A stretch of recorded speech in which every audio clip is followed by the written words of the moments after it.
So a new trailer has been released for the upcoming Star Trek Starfleet Academy TV series, a series with zero appeal, I think, to longtime Star Trek fans.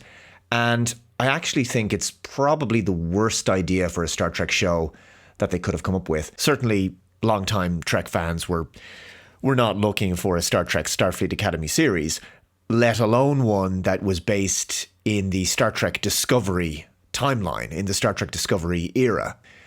The trailer reminds me of another trailer, actually, a trailer for the Marvels. Now, cast your mind back to the marketing phase for the Marvels. You might recall there was a particular trailer that really smacked of just massive desperation. In this Marvels trailer, they used footage from previous MCU movies with a particular focus on Avengers Endgame.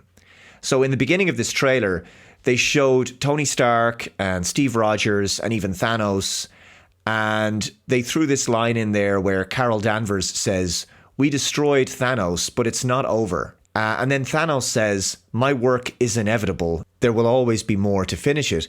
And they tried to make you believe there was some kind of connection or link between the story of Endgame and the story of the Marvels. But they're not connected at all, right? The films really have very little to do with each other. I think this particular trailer was disgraceful because casual viewers might think that the Marvels was a continuation of the story of Endgame when in fact it wasn't.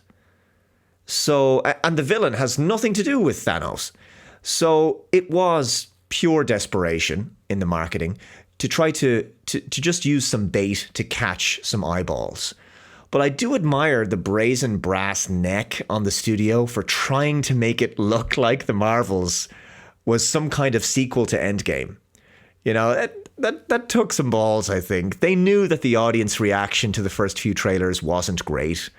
And they knew the film was likely going to be a turkey and that it was probably going to be a box office bomb. So they tried every trick in the book to boost interest, even if it meant trying to contrive or create a sort of tenuous link to a previous film from the glory days of the franchise. And to me, this new Star Trek Starfleet Academy trailer is really doing the same thing because it uses voice recordings and archive footage from other Star Trek shows. In the trailer, you hear the voices of Archer, Sisko, Spock, Kirk, Worf, Picard, Michael Burnham, Pike, Janeway.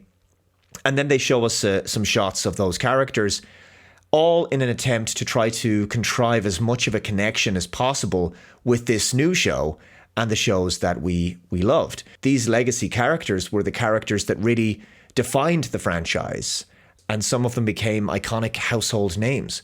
Obviously, I'm not including, new Pike or Michael Burnham in there, but when a franchise has to use this kind of nostalgia bait and to reminisce about its glory days in order to generate a tiny bit of interest in a new series, it's probably in a rough shape. And I think Star Trek is not in a good place and hasn't been really since the Kelvin timeline movies. And I think doing something like this, I think it means that the best days of the franchise are well and truly behind it. And I think the studio knows that they have little choice but to try to leverage the fond memories of when the franchise was way better, creatively innovative, relevant, and much more popular. Now, what is interesting is that this trailer was uploaded to the Star Trek and Paramount Plus YouTube channels 1 day ago. And at the time of me making this video, the trailer has gotten just 30,000 views. 30,000 views. I mean, really just take a moment to let that sink in. Boy. And overwhelmingly, the comments are, well, they're not positive, let's just say. 30,000 views. 30,000 views on a trailer for a TV show that probably costs an enormous amount of money to make. 30,000 views is just pitiful. Absolutely pitiful. The show probably costs something similar to make to Star Trek Discovery. Discovery's budget was about $8 million per episode. So I would think that Starfleet Academy has a similar budget to that. And yet, 30,000 views on the trailer. 30,000 views in 24 hours. That's all. That's the best that this trailer could muster. I mean, I get more views than that on most of my videos. And I'm just a bloke sitting in a room speaking into a microphone and using cartoon avatars. Cartoon avatars created by the brilliant artist Brian Martinez, I might add. But anyway, it is important for a studio to understand that audiences are smart, especially sci-fi audiences. And Star Trek has a very discerning audience. You know, the Star Trek fans are, sticklers for continuity, meticulous details. They pick up on everything. They pick up on the slightest thing. So doing something like this, where you try to invoke classic Trek and use more popular characters to help to advertise your new TV show, to attract longtime fans, it is going to be seen by most Trek fans as desperation. It's going to backfire.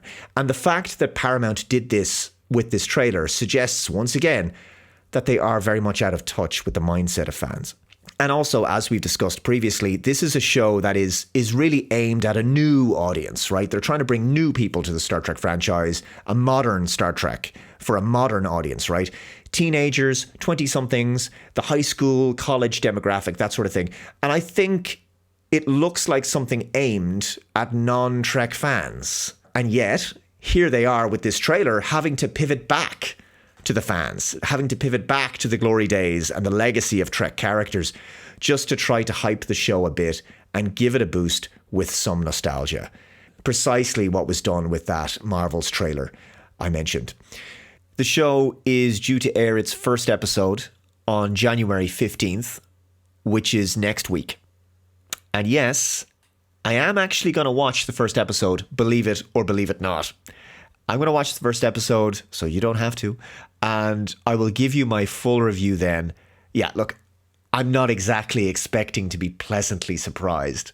My expectations for this show, I think it's going to be extremely mediocre as it looks. And to be honest, I think it's going to likely run for 1, maybe 2 seasons before it gets cancelled. That's my prediction. But there you go, guys. Let me know your thoughts in the comments below. Thank you very much for watching. And if you haven't already, please subscribe to the Dave Cullen Show channel. Remember to hit that notification bell to be notified of future updates. Please share the video out there. Hit that like button. Take care. And I shall see you in the next video. Bye-bye.